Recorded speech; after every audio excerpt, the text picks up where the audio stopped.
All right, ladies and gentlemen, you are welcome to another great episode on your favorite political talk show, The Truth with Ben Jokes. Now, one of the worst acts of corruption in Nigeria today is pensions and allowances for ex-governors. The fact that these guys get into office as governors, they loot their states dry for 4 or 8 years. Then when they leave office, they begin receiving heavy pensions, outrageous pensions and allowances. I recall clearly, sometime last year, journalist Seun Okinbaloye on channels read out to Nigerians what an average state governor receives as entitlement from his state after his tenure, and some of us could not watch till the end because it was so heartbreaking for the average Nigerian. Double of their monthly salaries, double of every single entitlement, houses in major cities in addition to the many they already have, 3 to 4 brand new cars which will be changed every 2 to 3 years. The list was endless. Now only human being no dey that list. But few hours ago, something spectacular happened in Abia state that proves that there is a difference between leaders and slave masters. Alex OTTI just signed a bill into law that cancels pensions and entitlements for ex-governors. This is tantamount to breaking the shackles of a perennial slave. That is what this governor has done for the people of Abia State. And popular obedient sports doctor wrote, according to the new bill signed into law in Abia State, when you are done serving as governor or deputy, pack your bag and go. No pension from the state as former governor. This is how it is supposed to be. This shows Alex OTTI is putting the state ahead of himself because he doesn't need the money from the state.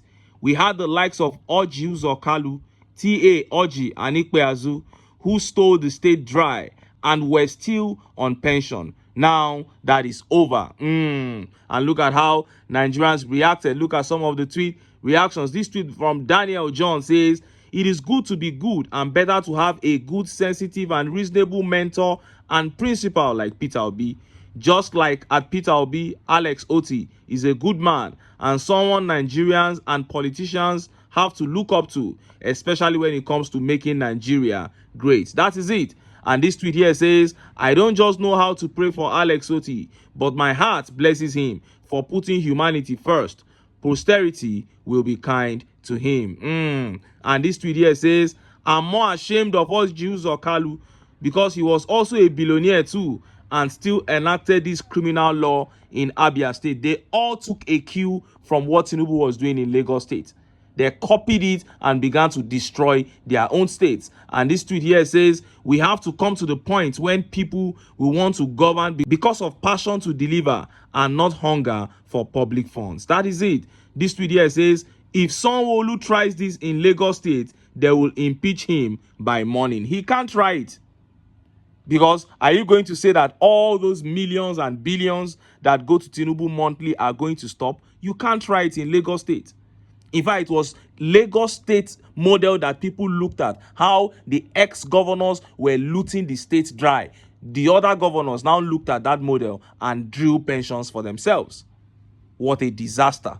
Thank you so much, Alex OTTI, for this gesture that demonstrates how leadership should be. And this is Labour Party again, taking the forefront when it comes to showing Nigerians what leadership ought to look like. Now, Tinubu said it is too early to assess his government, but within the same period, Alex OTTI is doing wonders in Abia State. And while Alex OTTI is doing wonders in Abia State, Charles Soludo in Anambra State has come out openly to admit to playing bitter politics. Look at how the papers reported it. Soludo admits neglecting Anambra bad roads in opposition politicians' constituency. Anambra State Governor Chukwuma Soludo has said he refused fixing bad roads because they were in the constituency of an opposition politician. Mr. Soludo, while inaugurating 12 kilometers of roads in Okpoko area on Monday, explained that the inaugurated road was done because the politician joined his party All Progressive Grand Alliance. He said, I rejected the advice to develop Nwokedi Street because the House member representing the area was formerly in the opposition. As of the time he brought the poor state of the road to my attention and advised it should be repaired, he was in the opposition then and I did not listen to him. Mr. Soludo admitted that though he saw that the roads were bad, he turned down calls to fix the roads due to the political affiliation of the lawmaker from their constituency.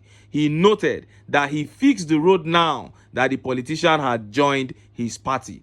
One day, I was taking a walk. One guy showed me a road which the honorable member representing Ogbaro Constituency 1, Noble Chukwunonsoigwe, had spoken to me about. And because he was an opposition, I could not do anything on the road then, Mr. Soludo said. Today, Noble Igwe is in our party and he is a mainstream member, so we have listened to him. When he was in the opposition, he was in the parlor talking, but his voice could not be heard. But today, he is not only a mainstream member of our party, but he is right in the bedroom talking with us. You cannot be outside and be talking. You have to come inside the bedroom so that we can listen to you, he added. This is shameful. This is extremely shameful. And look at how Nigerians reacted. Look at some of the tweet reactions. This tweet by Credo says, Anambra people, next time you want to choose a leader, make una open una eyes. Prof this, prof that. See the most petty prof in the history of humanity. I am telling you, very petty. And this tweet by Queen B says, this is politics of pettiness. Soludo is turning out to become a failure in comparison to what Alex OTTI is currently doing or has done in less than 9 months. I'm telling you.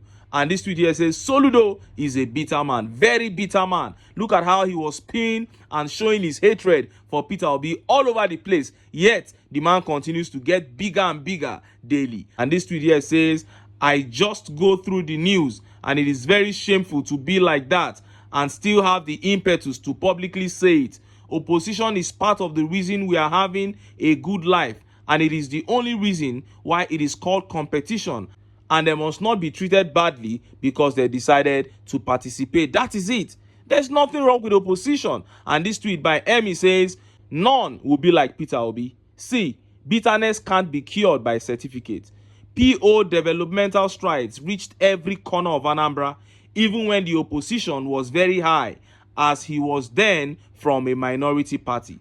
No wonder Nnewi roads are unattended to, even with its economical importance. And finally, this tweet from Thomas says, a good candidate for the APC, dubious and petty. That is true. Soludo will make a very good APC member because he has all the characteristics that you need to be an APC member. You have to be dubious, you have to be petty, you have to have some criminal tendencies. Then you must strongly oppose a new Nigeria. You must strongly dislike the idea of a new Nigeria where things work and where power belongs to the people. And Soludo strongly falls into that category. Thank you so much, Alex OTTI, for the great work you are doing in Abia State.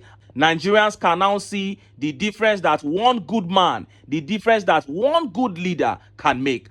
And I hope that one day we'll have His Excellency Peter Obi piloting the affairs of this nation so that this kind of feat and even more can be replicated at the national level. But until then, make I still enter town. Make I go get some ogbonge political news where una go like. Why? Because now because of una. Now I dey here. So don't go away. Don't go away.